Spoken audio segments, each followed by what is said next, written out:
ETF index mutual funds నేర్చుకుని stock మార్కెట్లో రాణించాలనుకుంటున్నారా? వెంటనే ఈ నెంబర్కి కాల్ చేయండి. నమస్తే రమ్మగారు. నమస్తే జయ. చందమామ కథ ఒకటి చెప్తారండి. ఇంకోటి చెప్దాం. అదేదో ఒక ఊళ్ళో ఒక రాజుగారు ఉండేవారు.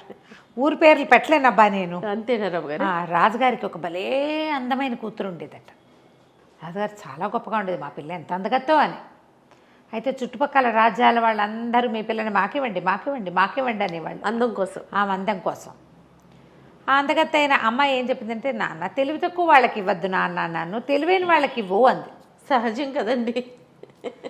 వాళ్ళని వీళ్ళని ఏదైనా మాట్లాడితే ఏమిటి వీళ్ళు ఇలా ఉన్నారు వాళ్ళు అలా ఉన్నారు అలా అనిపించేది. కొంతమంది తెలివిగల వాళ్ళుగా కనపడేవారు, కానీ వాళ్ళు తనకంటే తెలివిగల వాళ్ళు కాదేమో అనిపించేది.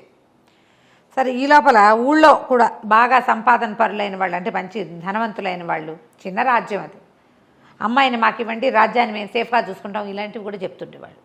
చివరికి ఆయన గుళ్ళు మండిపోయింది. ఇలా కాదు, మా పిల్లకి స్వయంవరం లేదు, నేనే చెప్తా, నన్నెవరు మోసం చేస్తారో వాళ్ళకి నా పిల్లని ఇస్తానండి. నన్ను మోసం చేయలేకపోతే 100 కొరడ దెబ్బలు బడికి అని చెప్పాడు. అయినా సరే రాజకుమార్తె తాలూకు సౌందర్యం పట్ల ఆసక్తితోటి వారా వీరా వచ్చేవాళ్ళు రాజుగారికి ఏవో ఒకటి పిచ్చి మాటలు చెప్పి ఆయన్ని మోసం చేయలేక ఆయన్ని బోల్తా కొట్టించడం వాళ్ళ వల్ల గాక కొరడా దెబ్బలు తినిపోయేవాళ్ళు. క్రమంగా యువరానికి పెళ్ళవుతుందని ఆశ కోల్పోయారు జనాలు. రాజుగారు అతి తెలివి కలిగిన వాడు, ఆయన మోసం చేయటం అంత ఈజీ కాదు. ఎలాగా? సరే, ఈ ఊళ్ళో ఒక వ్యాపారస్తుడు ఉన్నాడు, మంచి డబ్బులున్నాయి ఆయనకి. ఆ పళాన 2-3 రాజ్యాలు కొనేయగలడు ఉన్న పళాన. అయితే ఆయనకి 3 అబ్బాయిలు ఉన్నారు. పెద్దవాళ్ళు ఇద్దరు మంచి చురుకైన వాళ్ళు. వ్యాపారం 3 పువ్వులు 6 కాయలు 16 పువ్వులు కూడా చేసి పారేశారు. 3వ వాడి పేరు బుద్ధుడు. వాడికి ఏం రాదు, వాడు ముద్దురా చిప్ప. ఏదో చేసుకుని ఆడుకుంటూ ఉండేవాడు. ఉత్సాహం లేదు వాడికి, ఏమి వ్యాపారంలో అసలు ఆసక్తి లేదు. సరే, లాభం లేదని ఈ రాజుగారు, ఈ వ్యాపారస్తుడి కొడుకులు అన్నారు, నాన్న రాజుగారు అంతు చూసి మేము రాకుమార్తెను పెళ్లి చేసుకుంటామని పెద్ద అబ్బాయి వెళ్తానన్నాడు అనేసరికి సరే పంపించాడు. ఆయనకి ఏంటంటే తన కొడుకుల తెలివి మీద చాలా నమ్మకం ఉంది. ఆయన ఎక్కువ నమ్మాడు. మరి నమ్మి, వెళ్ళరా నువ్వైతే సాధించుకొచ్చేస్తావు, క్షణం నీకు ఎంతసేపు రాజును మోసం చేయటం, నీకు చిటికలో పని వెనతో పెట్టిన విద్య, అలాంటివి చెప్పి పెద్ద అబ్బాయిని పంపాడు. పెద్ద అబ్బాయి వెళ్ళాడు, రాజుగారి దగ్గరికి వెళ్ళి కూర్చున్నాడు. రాజుగారు రెడీగా ఉన్నారు. అదేంటండి ఆ చిలక ముక్కు ఆ రంగులో ఉంది అన్నాడు. అనేసరికల్లా ముక్కు ఆ రంగులో ఉండేటువంటి నీ కళ్ళే ఆ రంగులోనే, చిలక ముక్కు ఎర్రగానే ఉంటుంది, నన్ను అడు తిప్పలేవు పో అనేసాడు. ఆ చిలక ముక్కు ఆ రంగులో ఉందనగానే ఏది అంటాం మనం సహజంగా. పారలేదు, చిలకలు భలే ఉన్నాయి అన్నాడు. దానికి పారలేదు. ఆ బాతులు ఒక్క కాలు మీద నడుస్తాయండి, బాతులు ఒంటి కాలు మీద నడవటం ఏంటి? మన ఊళ్ళో ఉన్న బాతులన్నీ ఒకేలా నడుస్తాయి. ఇక చిలక లేదు, బాతు లేదు, ఎలుక లేదు, ఏం చేసినా ఆయన వినట్లేదు, పంపించేశాడు. 2వ వాడు కూడా నేను వీడికి 100 కొరడా దెబ్బలు విధించి 6 నెలలైనా కోలుకోలేని రకంగా చితకొట్టి పంపించారు. 2వ వాడు కూడా ట్రై చేస్తానన్నాడు. 2వ వాడు ట్రై చేస్తాట రాజుగారి దగ్గరికి వెళ్ళి కూర్చున్నాడు. మన దూరంగా ఉన్న కొండ మీద ఉన్న మొక్కలు నీలంగా కనపడుతున్నాయి. మామూలుగా ఆకుపచ్చగా కనిపిస్తాయి కదా, చూడండి నీలము ఆకుపచ్చ ఎలా కనిపిస్తుందో అన్నాడు. నేను చచ్చినా చూడను, నేను రోజు చూస్తా ఆ కొండకేసి. ఇవాళ కొత్తగా నీలంగా ఎలా అయిపోతుంది, ఏప్రిల్ ఫుల్ చేయడానికి నా దగ్గర ఈ ఆటలైన సాగమనేసాడు రాజు. అలా చిన్న మాటకి లొంగడు, పెద్ద మాటకి లొంగడు. వీళ్ళు కూడా రాజు ఒట్టి పిచ్చివాడు అనుకుంటున్నారు, కానీ ఇలాంటి వాళ్ళని బోల్డ్ మందిని చూశాడు. వ్యాపారంలో తిమ్మిని బమ్మిని చేయటం వేరు, ఒక వ్యక్తిని బోల్తా కొట్టించడం వేరు. అంతేగా, అది స్ట్రాటజికల్గా వెళ్తుంది వ్యాపారం. మనుషుల్ని మోసం చేయటం జిత్తులు మారితనంతో వెళ్ళాలి, అది కుదరలా. సరే, వాడు కూడా దెబ్బలు తిని వచ్చేసాడు. 3వ వాడిని నేను కూడా పోయేస్తా నాన్న అనగానే వాళ్ళ నాన్న అన్నాడు, ఒరే మహామహులు వీళ్ళిద్దరూ, బుద్ధుడు పండితులు, వాళ్ళే హ్యాండిల్ చేయలేకపోయారు, బుద్ధుడివి నీ వల్ల ఏమవుతుందని ఒట్టి తింగరవే తవ్వి, తింగరాడివి నువ్వు, నీ వల్ల అసలు కాదు, నీకేమీ రాదు, నువ్వు వ్యాపారమే పట్టుబడలేదు, నీకెందుకురా వృధాగా దెబ్బలు తింటావంటే, సరే ఆ దెబ్బలు ఏమిటో వాళ్ళిద్దరూ తిన్నారు, నేను తినపోతే ఎట్టా, నేను కూడా తింటా అన్నాడు. అనేసి సరే బయలుదేరి వాళ్ళ ఇంట్లో వంకీకి చొక్కాలు అవి తగిలించున్నాయి. ఎప్పటిదో ఒక పాత టోపీ కుళ్ళాయి అంటారు దాన్ని, పాతకాలపు భాష అంటే ఇట్లా నెత్తి మీద పెట్టుకుంటే ఇట్లా పక్కకి వేళ్లాడే తోక లాంటిది ఉంటుంది ఉందన్నమాట దానికి. కుళ్ళాయి దాని పేరు. పాతది డిప్పలా ఉండి ఇట్లా కోసుగా ఉంటుంది, కోన్లా ఉంటుంది, దాని మించి ఒక కుచ్చు వేళ్లాడుతూ ఉంటుంది. పాత కుళ్ళాయిని దుమ్ము దులిపి నెత్తి మీద పెట్టుకున్నాడు. అదెందుకురా అన్నాడు వాళ్ళ నాన్న. ఏదో ఒక ఉపాయంలే అని చెప్పి కుళ్ళాయి నెత్తి మీద పెట్టుకుని వెళ్ళాడు. వెళ్తూ ఉంటే రాజాస్థానానికి వెళ్తుంటేనే ఒక కుండలమ్మి కనపడింది. అమ్మి ఎక్కడికి కుండలు తీసుకెళ్తున్నావు అన్నాడు. అమ్మటానికే నాయనా, ఇంకేముంది అంటే ఎంత మొత్తం అన్నాడు. అన్ని కుండలు కలిపి రూపాయి అని. 5 రూపాయలు ఇస్తా, నేను చెప్పిన పని చేస్తావా అన్నాడు. చేస్తానాయన, 5 రూపాయలు ఇస్తే ఎందుకు చేయను అని చెప్పి 5 రూపాయలు చేతిలో పెట్టి చేస్తాను. సరే నువ్వు నా వెనకాలరా అని చెప్పి ఇక్కడుండు నే కేకేసేదాకా రాజుగారి దగ్గరికి వెళ్ళాడు. రాజుగారి దగ్గరికి వెళ్ళేసరికల్లా కూర్చున్నారు. ఏరా అబ్బి, మీ అన్నయ్యలు 2 అయ్యారు, నువ్వు దెబ్బలు తినడానికి వచ్చావంటే, కాదండి నా దగ్గర ఒక నెత్తిమించి కుళ్ళాయి తీశాడు. ఇది చూసారా, మహిమగల కుళ్ళాయి. ఇది ఎవరి దగ్గర ఉంటే వాళ్ళకి ఎదుటి వాళ్ళు మాట వింటారు. ఈ కుళాయిని మీకు చూపించడానికి తెచ్చా. కుళాయా, ఇదేంటి మురిగ్గా ఉంది మాస్టర్, దీని నిండా దుమ్ము, పాతది ఎప్పటిదో 10 ఏళ్ళ నాటిది, దీనికేం మహిమ ఉంటుంది అన్నాడు. ప్రూవ్ చేయగలనండి నేను అన్నాడు. ఏది ప్రూవ్ చేయి చూద్దామన్నాడు. సరే అదిగో దూరంగా చూడండి, ఆ కుండలమ్మే మనిషి కనిపిస్తోంది, నేను ఇక్కడి నుంచి ఓ కేకేసి కుండలన్నీ పగలగొట్టించేస్తా అనేసరికి రాజు అన్నాడు. ఏంటి నిజమా అన్నాడు. ఇదిగో చూడండి కుళ్ళాయి నెత్తి మీద పెట్టుకుంటున్నా, నేను నెత్తి మీద పెట్టుకున్నాక కుండల మనిషి నా మాట వింటుంది అన్నాడు. నెత్తి మీద పెట్టుకున్నాడు. పెట్టుకుని చప్పట్లు కొట్టి, ఓ కుండల మనిషి ఇటు కనపడు అన్నాడు. ఆ కుండల అమ్మావిడ ఇటు తిరిగింది, మొత్తం కుండలని పగలగొట్టాయి అన్నాడు. అనగానే ఒక్కోకుండా టపి 7 కుండలు పగలగొట్టేసి చక్క డబ్బులు తీసుకుంది కదా. రాజుగారు నిర్కాంతపోయాడు.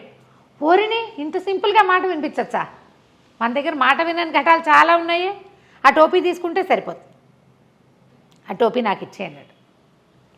అబ్బాయి నేను ఊరికే ఎందుకు ఇస్తానండి, డబ్బులకి ఇస్తానన్నాడు.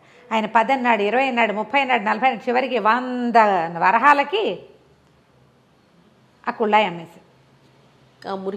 మురికి పట్టిన కుళ్ళాయి అమ్మేశాడు.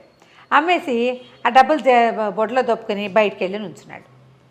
రాజుగారు ఆ కుళ్ళాయి తను పెట్టుకుని దారిపోయేవాడు ఎవడనో చప్పట్లు కొట్టి పిలిచి, అరే ఉన్న పళ్ళని దాని నుంచి దూకేంటే ఎందుకండి అన్నాడు వాడు.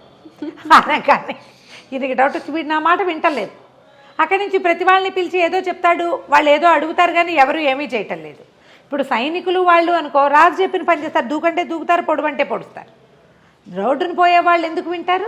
అంతే. అక్కడి నుంచి ఆ కుళ్ళాయి తనకు పని చేయట్లేదని గమనించి ఓ సైనికుడు నెత్తి మీద పెట్టి, వరే నువ్వు ఏదైనా చెప్పు అంటే వాడు ఏదో చెప్పాడు. ఏ పని ఎవరూ చేయటల్లా.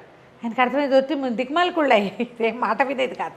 ఈయన పరిగెత్తుకుంటూ బయటకు వెళ్ళి ఓ సైనికుడిని కేకేశాడు. ఒరే ఇందాక ఒక కుండల మనిషి కుండలు పగలు కొట్టింది కదా, ఆ మనిషిని కేకేసుకురారా అని. ఆ మనిషిని పిలుచుకొచ్చారు. ఏమమ్మా ఆ కుర్రాడు చెప్పగానే కుండలు పగలు కొట్టావు కదా అంటే, అవును బాబు 5 రూపాయలు ఇచ్చాడండి. అనగానే ఆశ్చర్యపోయాడు. ఇక్కడేమో రూపాయికి 5 ఇచ్చాడు, నా దగ్గర నుంచి 100 పట్టుకెళ్ళాడు. అప్పుడు ఆ కుర్రాడు పక్కన దాక్కున్నాడుగా వచ్చాడు. మీరు మోసపోయారు కదా, మీ అమ్మాయిని ఇచ్చి నా పెళ్లి చేయండి అన్నాడు. ఈ బోడి మొహంలో ఉన్నాడు, వీడికి ఎందుకు ఇవ్వాలనిపించింది ఆయనకి. అయితే ఏమన్నాడు, అలా కాదు, ఇంకొక పరీక్ష పెడతా, నువ్వు ఎలాగైనా సరే మా మంత్రి ఉన్నాడే ఆయనకి తెలియకుండా బలవంతంగా నా దగ్గరికి తీసుకురావాలి. తీసుకొస్తే నువ్వు మోసగించినట్టు, ఆయన మోసగించి నా దగ్గరికి తీసుకురావాలి ఆయనకి తెలియకుండా అని చెప్పాడు. సరే ఒప్పుకున్నాడు కుర్రాడు. అలాగేనండి అన్నాడు. ఈయన వెంటనే మంత్రికి కబురు చేశాడు. ఫలానా వ్యాపారస్తుడు 3వ కొడుకు బుద్ధుడు అనేవాడు నీ దగ్గరకు వస్తాడు, నువ్వు వాడి మాట వినద్దు, వాడు నీ దగ్గరికి రానివ్వకుండా నేను 100 మంది సైనికుల్ని కాపలా పెడతాను అనేసరికి సరే అన్నాడు. మంత్రి గారి ఇంటి చుట్టూతా కాపలా పెట్టారు, వాడిని లోపలికి రానివ్వరు. వీడేం చేశాడు, ఒక గోను సంచి తీసుకుని ఆ గోను సంచిలో కూర్చుని ఆ సంచితో సహా మంత్రి గారింటి ముందు దొరలటం మొదలుపెట్టాడు. మంత్రి గారింటి ముందు దొరలేసరికల్లా ఎవడరా నువ్వు, ఏంట్రా ఇది సంచితో సహా దొరుకుతున్నావు అని మంత్రి గారు బయటకు వచ్చి అడిగాడు. అడిగితే మూట తీసి చూశారు, వీడని తెలిసి. ఏమిట్రా ఇందులో కూర్చొని దొరుకుతున్నావు? ఇది జ్ఞాన సంచి అండి, ఇందులో కూర్చున్న వాళ్ళకి వీళ్ళు చెప్పిన మాట అవతల వాళ్ళు వింటారు. దొర్లించుకో, ఇందులో ఉండటమే, మనం కాసేపు దొరలేమంటే చాలు అనగానే మంత్రి గారు నిజమా అన్నాడు. అవునండి, అవును, మనం ఏదనుకుంటే అది చేస్తాం, నేను రాజుగారిని మోసం చేశాను ఈ సంచిలో కూర్చునే అనగానే ఆయన మంత్రి గారి ఉత్సాహం వచ్చింది. ఆయనకి చిన్న మంత్రి హోదాలో ఉన్నాడు, పెద్ద మంత్రి అయిపోవాలని ఉంది పాపం ఆయనకి. అందుకని ఏం చేశాడు, ఎవరు ఉండరా నువ్వు బయటిరా, నేను కూర్చుంటానని ఆ సంచిలో కూర్చోగానే వీడు మూతి కట్టేసి ఆ సంచి ఈడ్చుకుంటూ తీసుకుపోయాడు. ఆయన లబోదిబో ఆ సంచిలో. ప్రతివాడికి అత్యాస ఉంటుంది కదా. వీడి రాజుగారి దగ్గర తీసుకుపోయి సంచి బుడదీశాడు. అందులోంచి మరి మిడిల్ సైజు మంత్రి గారు లేచి నుంచున్నాడు. ఇదేమిటి ఈ సంచిలోకి ఎలా వచ్చిందంటే, అందరూ నా మాట వింటారని చెప్పాడంటే జ్ఞాన సంచి అన్నాడు, అందుకని ఎక్కానండి అన్నాడు. ఎలాగైనా మంత్రిని తీసుకురావాలి, సైనికుల్ని తీసుకెళ్ళి కాదు. ఇప్పుడు దొరికేశాడుగా. రాజుగారు ఏమన్నాడు, దీంతో అయిపోలేదు, ఇంకా ఇంకో పరీక్ష పెడతాను నీకు అన్నాడు. మూడో ట్విస్ట్. సరే అక్కడి నుంచి ఏం చేశారు, యువరాణి మందిరానికి రా నువ్వు కూడా అని చక్కగా తయారు చేయించారు వీడిని పెళ్లి కొడుకులాగా. అక్కడ 70 మంది అమ్మాయిలు ఉన్నారు, అమ్మాయి తాలూకు సేవకురాళ్ళు 70 మంది. ఆ రాజకుమార్తె ముందే చెప్పారు, రాజకుమార్తె ఎవరో నీకు చూపించాం. 70 మంది ఉంటారు, వాళ్ళల్లో రాజకుమార్తెని నువ్వు గుర్తుపడితేనే నీకు ఆమెతో పెళ్ళి, లేకపోతే నీ 100 కొరడా దెబ్బలు తప్పవు. సరేనన్నాడు. రాజకుమార్తెను గుర్తుపట్టాలంతే కదా. వీడేం చేశాడు, వాళ్ళ ఇంట్లో ఓ చించెలిక ఒకటి తిరుగుతుంటే ఎలుకను ఒకదాన్ని తోకపుచ్చుకున్నాడు. చిన్న సంచులు వేసి దాన్ని పట్టుకెళ్తే సరే రాజాస్థానానికి వెళ్ళాడు. అంతఃపురంలోకి వెళ్తే 70 మంది ఆడవాళ్ళు కనపడారు. అందరివి ఒకటే రకం బట్టలు. రాజకుమార్తె ఆవిడ సేవకురాళ్ళు అందరూ కలిసి వాకిట్లో నుంచునే వాళ్ళతో సహా అందరూ కలిసి ఒకటే రకం బట్టలు వేసుకున్నారు. ఈ గుంపులో రాజకుమార్తెను ఎక్కడ కనిపెట్టాలి? రాజు అన్నాడు, ఇదే నీ ఫైనల్ పరీక్ష. ఇప్పుడు కనుక నువ్వు కనిపెట్టావనుకో పెళ్లి చేస్తా, లేకపోతే భరతాను నీదే. సరే బాగుంది. ఇంతనే అబ్బాయి ఏం చేశాడంటే కాస్త అటు ఇటు చూసి సైనికులందరినీ పక్క పంపించండి, వీళ్ళందరినీ నేను చూస్తానన్నాడు. సైనికులంతా వెళ్ళి బయట నుంచున్నారు. ఓన్లీ ఆడంగులే నుంచున్నారు ఇక్కడ, ఆడవాళ్ళు మాత్రమే. వీడు ఏం చేశాడు, పక్కన చిన్న సంచి దోపుకొచ్చాడుగా, చిన్న చేతి సంచులు ఎలుక పిల్లని దాన్ని తీసి వాళ్ళ మధ్యలోకి విసిరేశాడు. అది చూసేసరికల్లా ఎలుక అది పడేసరికల్లా కేవ్వమని ఒక అమ్మాయికి స్పృహ తప్పి పడిపోయింది. మిగిలిన 69 మంది దానికి సేవలు చేయటం మొదలుపెట్టారు. వీడు పరిగెత్తుకుంటూ పోయి స్పృహ తప్పిపోయిన అమ్మాయి చేయించుకున్నాడు. ఈవిడే రాజకుమారి. బాగుంది. మిగిలిన వాళ్ళందరూ పనిచేసేవాళ్ళు, వాళ్ళకేం భయము, ఎలుకని చూస్తేను కుందేలను చూసి బొద్దింకని చూసి వాళ్ళు ఎందుకు భయపడతారు. అతి సుకుమారైన రాకుమారి మాత్రం ఊరికి ముందు మూర్చిపోయింది. అనేసరికల్ రాజుకి ఇంకేం చేయాలో తెలియలే, తప్పించుకోలేమనిపించేసింది. సరే ఇంక అప్పుడు ఏం చేస్తాడు, ఇంత తెలివిగలవాడని చెప్పి ఆ వ్యాపారస్తుడి కొడుకైన బుద్ధుడికి ఈ రాజకుమార్తెనిచ్చి పెళ్లి చేశాడు. అత్యంత తెలివితేటలు కలిగినటువంటి పెళ్లి కొడుకుగా ప్రకటించి వాడికిచ్చి పెళ్లి చేశాడు. కథ కంచికి మనం ఇంటికి. చాలా బాగుందండి. నమస్తే. నమస్తే.